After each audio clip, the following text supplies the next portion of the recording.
Hi, I'm John Quilter and I've teamed up with NEFF to bring you Tuscan-inspired recipes, and today it's flourless hazelnut and chocolate cake.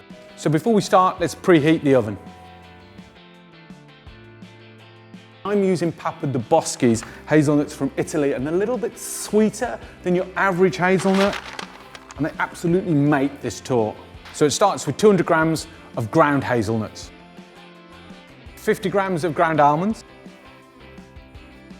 salt,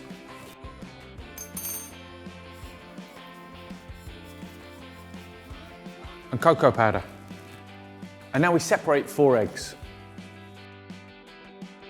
Now let's add the wet ingredients in. So we've got some hazelnut liqueur, and then I'm going to use some Italian olive oil, extra virgin olive oil. Now we're going to incorporate those ingredients. And now we need to whisk the egg whites to stiff peaks. We'll put 2/3 into the mixture, thoroughly combine it, and then we're going to very gently add the last third in by trying to keep as much air in the mixture so we get as much height and rise, and that cake's really fluffy. So the torte's going in the oven. I just love that door, don't you? It's going in the oven at 180 for 30 minutes. The torte's looking absolutely fabulous. And now, while it cools down, I'm gonna make a hazelnut brittle. Next up, you need your twist pad. And then let's fire up our stove.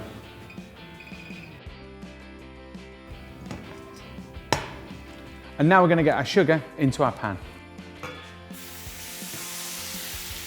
And all you do is swirl it.